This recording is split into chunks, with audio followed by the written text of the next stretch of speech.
eh, orang mengatakan Pak Prabowo harus berterima kasih kepada Pak Jokowi karena dia menang.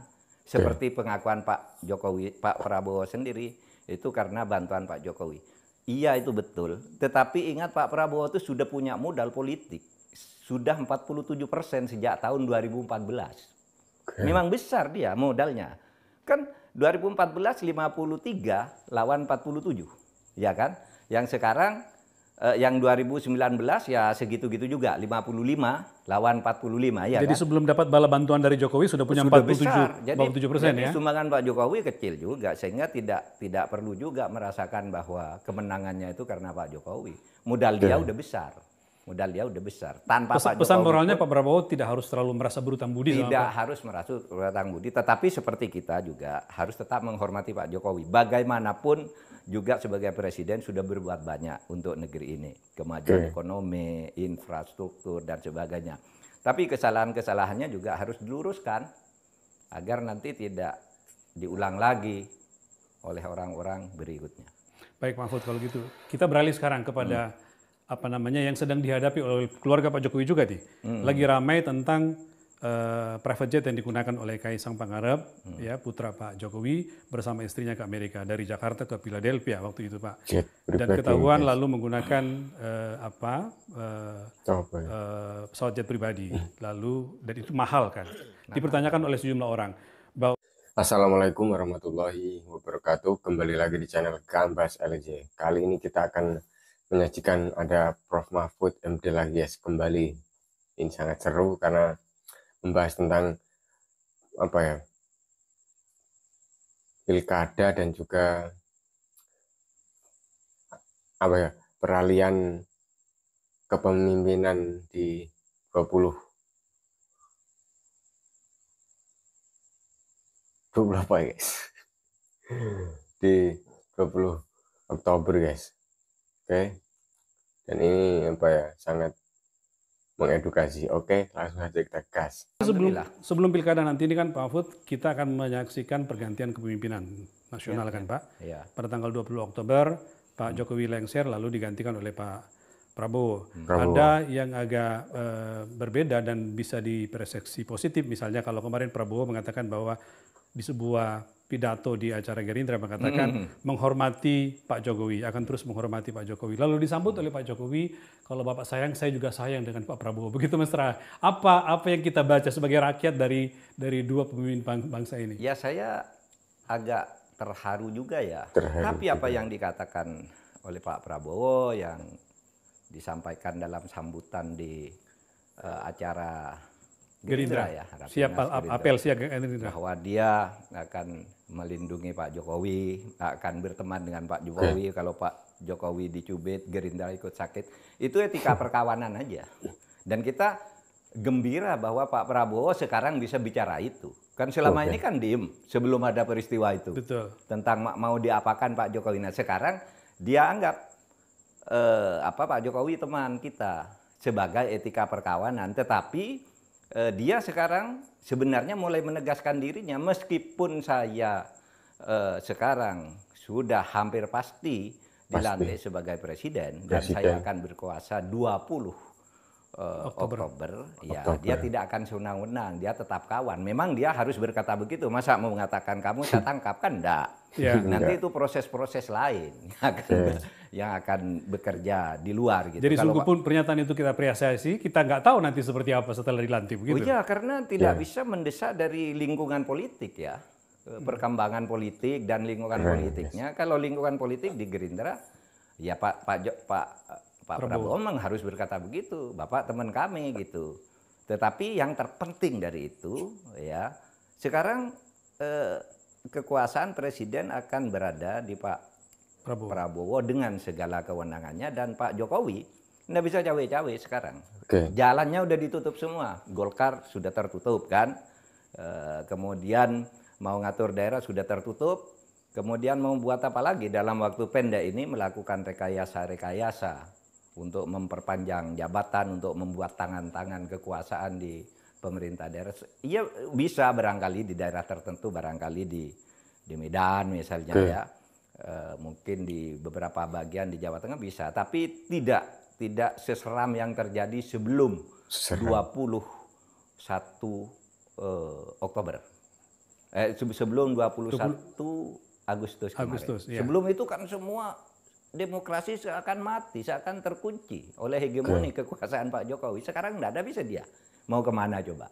Nah, sehingga saya berharap dengan pernyataan Pak Prabowo itu betul, itu sebagai etika perkawanan. Memang harus mengatakan begitu. Meskipun kita apresiasi sebagai sebuah ya, harapan pasti kita bangsa apresiasi. kita Pak Prabowo harus bahwa mengatakan simbol kemesraan dua sama dengan Pak pemerintah. Habibie dulu, tetap melindungi Pak Harto sebagai mantan presiden. Tapi apa dia melindungi ketika digiring ke pengadilan, ketika pengadilan terus memenuhi desakan-desakan publik untuk penegakan hukum, ya kan? Saya menggarisbawahi itu Pak Fud, karena Pak Prabowo juga dalam kesempatan yang hampir sama waktu itu, ketika rapat dengan Gerindra mengatakan, misalnya untuk penegakan hukum pemberantasan korupsi, dia mengatakan komitmennya, saya akan menyiapkan anggaran khusus untuk mengejar para koruptor. Itu bentuk ketegusan dan janji yang disampaikan oleh Pak Prabowo. Nah, itu etika keindonesiaan yang dipakai oleh Pak Prabowo. Tapi saya kira ya Pak Jokowi enggak bisa lagi cawe-cawe mempengaruhi, bahwa berteman itu ya, tapi mau ikut menentukan kayaknya sekarang pintu-pintunya udah mulai tinggal sedikit lah. Mungkin pintu kecil bisa sih, mantan presiden masa enggak bisa gitu. Tetapi ada dua hal yang perlu yang mungkin dihadapi ya oleh Pak Prabowo nanti. Dia harus merangkul Pak Jokowi karena jasanya atas keterpilihan dia sebagai presiden, ataukah akan mengutamakan bangsa dan negara?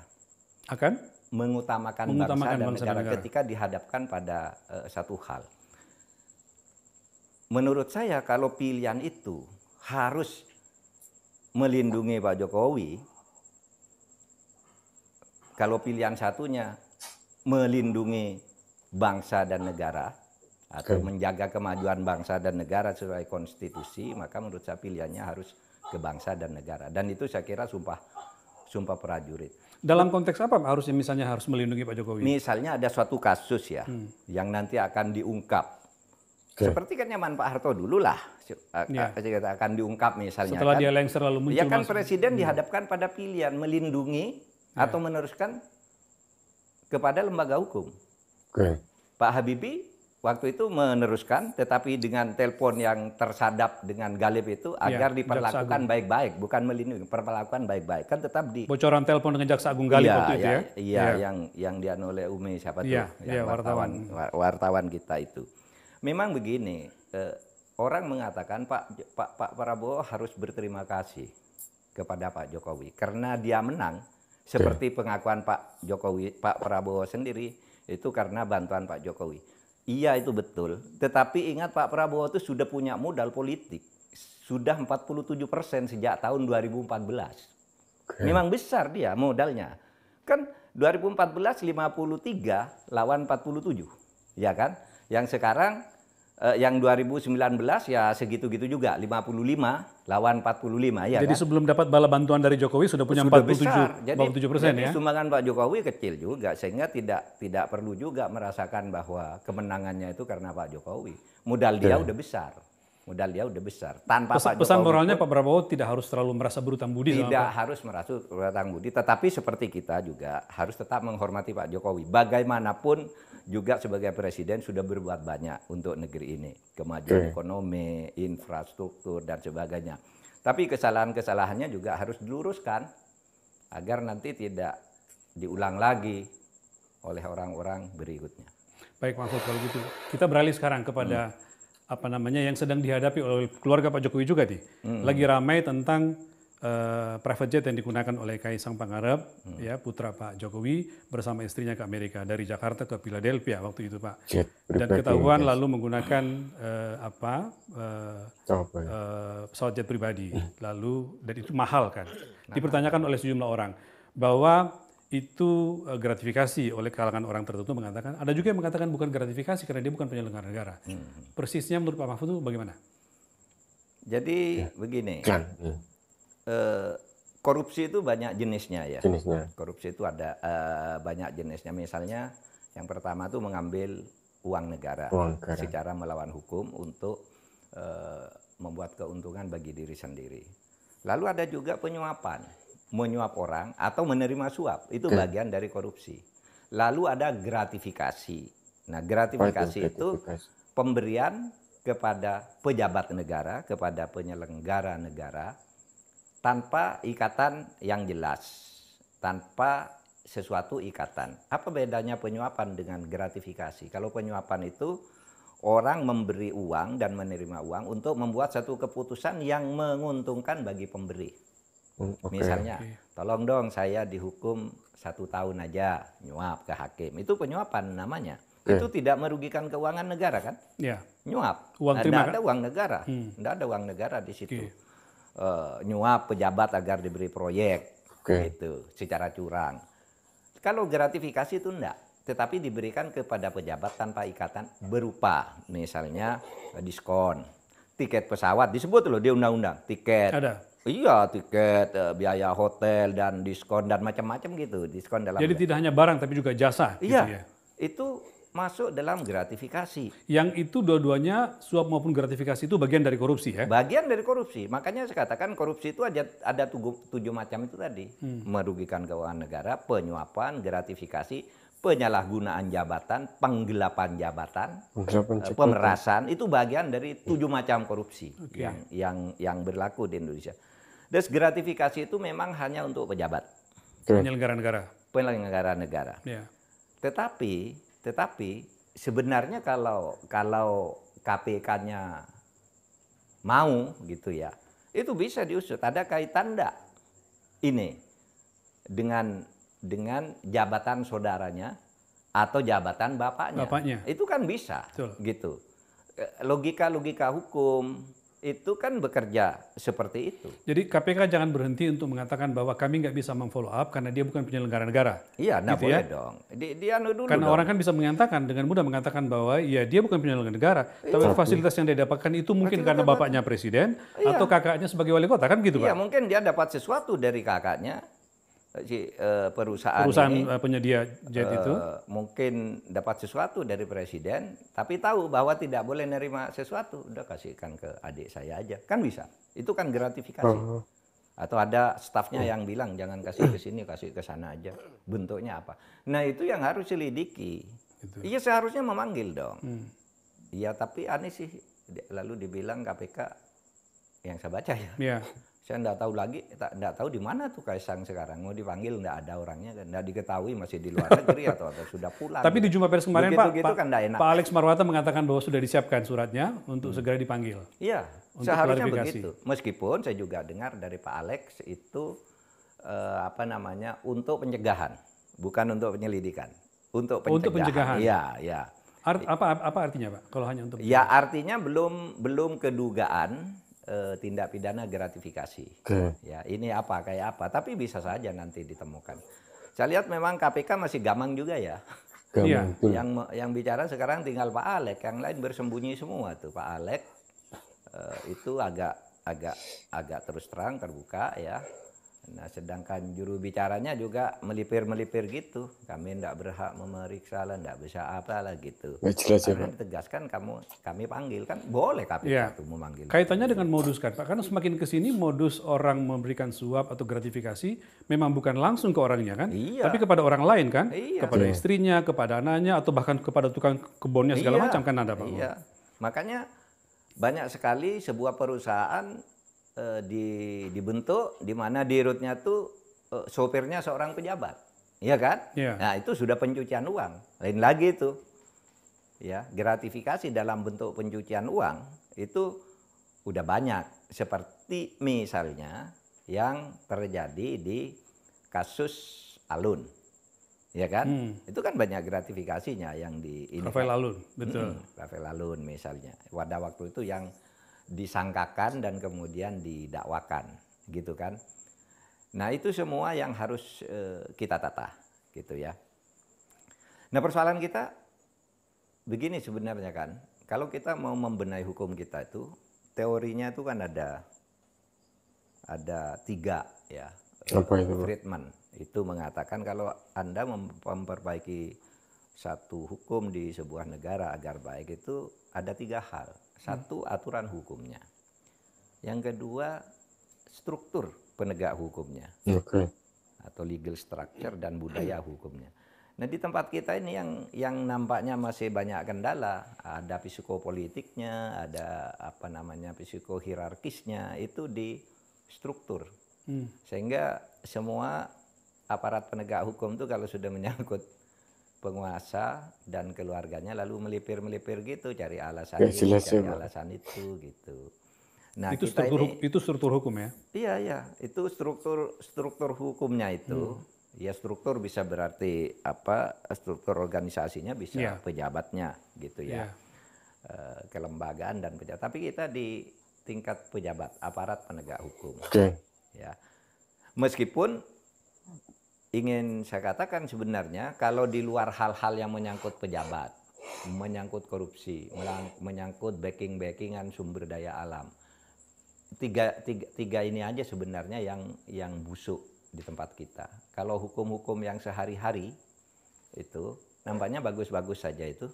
Aman-aman ya. Buktinya hasil survei terakhir sebelum saya pergi dari Kemenko Polhukam itu, Oke. yang dirilis oleh Harian Kompas 13 Desember tahun 2023, itu justru politik dan keamanan itu memberi kontribusi terbesar terhadap kepercayaan publik terhadap pemerintah.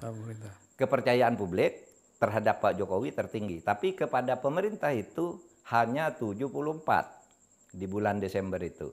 Berapa sumbangan bidang politik, hukum, dan keamanan? 80. Politik dan keamanan kalau nggak salah. Ya, Pak, politik dan keamanan. Ya. Hukumnya 63. Hukumnya lebih. Coba, kan tinggi. Karena apa? Karena hukum itu bukan hanya nyangkut ini, bukan hanya korupsi, backing-backing, tapi kehidupan masyarakat sehari-hari yang aman, nyaman, dan tenang gitu. Kan masih jalan sekarang. Nah, di situ saya katakan, kalau kita tidak suka polisi misalnya, polisi itu bagus kerjanya. Nyatanya selalu tinggi ininya karena yang merasakan ketentraman, keamanan itu kan di desa-desa yang itu 80% dari penduduk Indonesia ya. Sehingga tergambar dalam survei ya. Tergambar dalam survei, ketika disurvei rakyat seneng gitu. Nah, itu tapi dalam 3 hal ini, backing-backingan, korupsi, menyangkut keluarga pejabat ini semuanya gamang dan nampaknya tersandra. Nah, oleh sebab itu saya kira kedepannya yang harus dilakukan itu adalah bagaimana membangun etika kehidupan berbangsa. Karena ini sudah kadang-kala orang sudah tidak tahu etika lagi. Sudah berbohong, melipir gitu ya. Yang kayak KPK, itu kan melipir-melipir. Itu kan etika kehidupan berbangsanya gimana? Pak, Aturannya begini. Saya kembali ke kasus Kaesang tadi, Pak. Saya potong, Pak. Ada sejumlah pengamat atau pakar mengatakan bahwa sebenarnya KPK tidak cukup hanya dengan klarifikasi. Harusnya sudah melakukan penyelidikan karena kan sudah terjadi peristiwanya lalu ini melibatkan seorang anak presiden gitu ya. Berat. Mestinya segera bisa dilakukan penyelidikan. Menurut Bapak gimana? Sih, mestinya iya. Kalau ingin menertibkan itu mestinya iya. Jangan beralasan ini karena dia bukan pejabat. Nanti dulu kan ada hubungannya juga dengan pejabat. Iya kan? Coba kalau dia bukan anaknya presiden, dapat enggak kayak gitu? Misalnya anak saya misalnya. Betul. Nggak bakal dapat. Betul. Private jet sampai ke Amerika sekian hari lalu dengan sekian penumpang, hotelnya juga bisa saja ditanggung gitu kan. Itu kalau anaknya orang biasa kan nggak bisa. Itu kan karena anak presiden. Nah, di situ sebenarnya jiwa larangan gratifikasi itu ya seperti itu. Pemberian-pemberian yang tidak resmi melanggar hukum, tidak resmi menyuap, tidak resmi mengambil uang negara, tetapi dia pemberian yang diduga punya motif balas jasa. Atau motif minta sesuatu. Kan gitu. Kalau misalnya Pak nanti setelah dilakukan klarifikasi atau apapun namanya penyelidikan dan misalnya ketahuan bahwa ini terjadi, fasilitas ini diberikan karena memang punya kepentingan si pribadi kepada bapaknya presiden gitu ya. Apakah nanti ada unsur bisa tindak pidana korupsinya di situ, Pak? Ya bagian dari korupsi karena gratifikasi itu ya, itu hukumannya hukuman korupsi. Masuk di dalam undang-undang pemberantasan tindak pidana korupsi.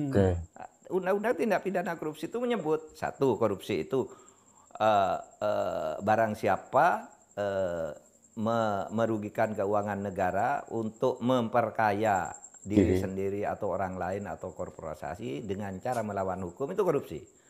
Yang kedua, menerima suap atau penyuapan Lalu yang ketiga gratifikasi. Masuk di situ.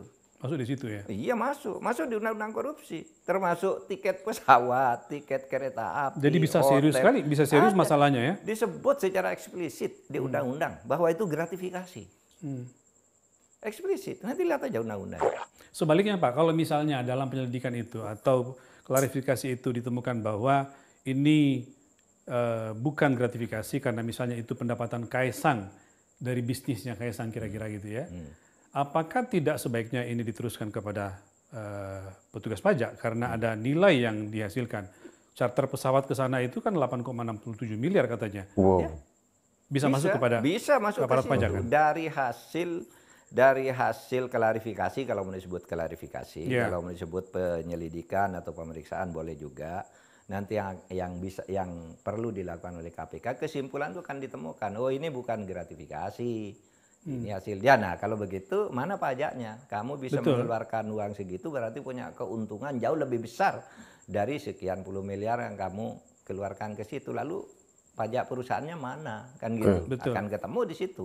Jadi kalau Penggelapan misalnya pajak. KPK betul memanggil Kaisang menghadirkan, lalu akan ada dua kemungkinan diproses karena dugaan gratifikasi, atau kalau tidak gratifikasi, mestinya ini langsung ke perpajakan ya. Ya. Orang akan lihat bagaimana laporan pajaknya Kaisang di sana. Iya, kalau tuh uang sendiri dari perusahaan goreng pisang atau apa gitu kan bisa aja. Tapi menurut Pak Mahfud, kira-kira goreng pisang. pengusaha pisang soalnya. Pengusaha pisang, goreng pisang, pengusaha pisangnya sama aja. Tapi Bapak lihat kondisi KPK sekarang berani nggak sih Pak melakukan itu? Kelihatannya dia menunggu waktu Yang tepat. untuk berhenti aja, kamuflase. Oh, buying time. Kayaknya Buying time, karena udah mepet, untuk udah mau bicara berakhir. gini, bicara gitu. Oh, Karena ya? yang berani tinggal satu sekarang. Yang lain kan udah hilang tuh. Mana tuh Pak Nawawi, Pak Mulago. Nawawi jarang kita lihat ya. Padahal masyarakat tuh selalu senang loh kalau ada orang KPK bicara gini gitu. Ini enggak ada nih si Tanak, si Pak Gufron dan Tanak serius ikut seleksi. hilang. Tinggal Pak Alex saja yang sekarang menyuarakan KPK. Juru bicaranya juga tidak se-tough Fikri ya yang baru diganti itu kan lumayan tuh, yang sekarang melipir juga. Tapi enggak apa-apa kan memang sebentar lagi mau ganti sehingga mungkin lebih selamat udahlah nanti aja gitu. Mungkin ya. Sehingga melakukan penundaan dan buying time tadi. Dari sisi sikap atau keteladanan yang harus diberikan Pak, apakah tidak sebaiknya, kan selama ini kan kita dengarkan Kaisang tidak memberikan respon apa-apa, dia di Amerika nggak ada respon, nggak ada jawaban apa-apa, orang rame di sini berdebat nggak ini. Iya seharusnya dia dong menjelaskan dong, muncul ini saya begini, biayanya dari sini dan seterusnya. Ini kan penting, publik harus tahu karena dia itu anak pejabat publik yang harus berani terbuka gitu. Yang begini nih semuanya diam, Direktorat Jenderal Pajak diam juga ya. Belum ada Pak suaranya. Pajak, bea cukai dan harusnya mereka aktif juga Bang. Keluar masuk bandara tanpa pemeriksaan, tanpa dihitung barangnya itu kan, itu harusnya bea cukai menjelaskan meskipun diperiksa ya sudah gitu. Sempat Pak Justinus Pratowo sempat menjelaskan, tapi saya kira kalau Dirjen Pajaknya belum Pak. Iya, bolehlah diwakili oleh pokoknya institusi yang terkait harus menjelaskan gitu. Pak soal Bobi Nasution, jadi kan lagi ya Bapak waktu itu mengatakan untuk supaya menghadirkan. Ini lain lagi nih. Ini gimana Pak pandangan Pak Mahfud? Kalau menurut saya ini kan kasus tindak pidana korupsi yang berdasar fakta persidangan itu sudah disebutkan bahwa kasus itu terkait dengan Blok Medan dan ketika Blok Medan itu ditanya siapa itu Blok Medan itu Kahiyang Ayu dan Bobi. Nah berarti dia terkait di situ. Mestinya diperiksa dong. Itu tadi kalau KPK-nya tidak melipir, itu harusnya diperiksa, dipanggil gitu. Ini apa kan gitu. Lalu di fakta-fakta persidangan yang sudah ada itu diperiksa juga. Itu kan sudah ada fakta dan data pendukungnya kan sudah muncul di persidangan. Sejauh ini respon penyidik mengatakan itu ketika proses penyidikan kami tidak menemukan, hanya muncul belakangan di sidang. Harusnya kan sidang itu di follow up lagi oleh penyidik ya? Iya penyidik enggak benar yang begitu itu. Muncul di tengah jalan ya kan harus ditindaklanjuti. sebagai kasus baru. Karena penyidikan itu kan tidak berhenti di Iya, pengadilan, Pak. penyidikan di situ kan. Lalu kok muncul ini? Bisa dibuka sebagai kasus baru, kasus lain. Tidak harus terkait dengan itu. Memang peristiwanya terkait dengan itu, tapi tindakan pidana korupsinya kan bisa dibuat tersendiri. Ini kalau mau bersih. Kita juga belum tahu ya apa benar itu Bobby melakukan Korupsi. itu. Kan Bobby sendiri belum pernah bicara itu. Ya, ditanya Kaisang wartawan. belum pernah bicara juga gitu. Iya, semua tidak memberikan respon ini. Iya, Pak. tidak merespon. Yang ramai kan di pengadilan sudah menjadi fakta persidangan. Gitu. Saya khawatir nanti nih, wah nanti kalau sudah divonis gitu ya, ditunda lagi kan, ditunda lagi nunggu inkrah, naik banding dulu. Habis itu naik banding kasasi lagi, itu lama sampai habis masa jabatan presiden, sampai selesai pilkada.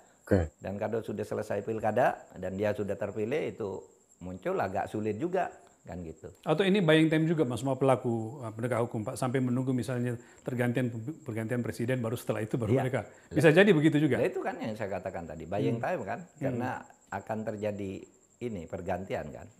Ya kita berharap lah nanti sesudah Pak Prabowo in position untuk itu ya, itu supaya dibiarkan. Maksud saya tidak usah didorong, dibiarkan aja hukum bekerja, tetapi jangan dihalangi, kan gitu. Iya. Jangan dihalangi, biar aja hukum yes. bekerja. Nah itu baru bagus untuk semuanya, sehingga akan terjadi proporsionalitas di dalam penegakan hukum. Baik, kalau gitu kita tunggu sampai setelah tanggal 20 Oktober, Pak. Ya. Baik, makasih Pak Mahfud. Makasih. Semoga dengan tayangan tadi ada Pak Mahfud MD yang menjelaskan tentang kasus-kasus yang dimiliki atau yang sedang terjadi kepada Kaisang dan juga Bapak Robby Nasution ini, guys. Ini seberapa besar nyali KPK mengusut kasus Kaisang dan Robby, guys. Sampai kita tunggu kelanjutannya, apakah ada tindak lanjutan dari penegak hukum atau biasalah ya gitu. Oke. Dan ini akan menjadi acuan-acuan sebagai pemimpin yang akan datang Pak Prabowo dan Mas Gibran, karena ini sangat banyak lagi, guys, kasus-kasus korupsi. Oke, ada beberapa yang kasus-kasus besar. Oke, semoga ini mengedukasi masyarakat Indonesia dan juga Nahdlatul Ulama juga semakin maju. Indonesia lebih maju lagi di era kepemimpinan yang akan datang. Oke, wassalamualaikum warahmatullahi wabarakatuh. Gambas LJ.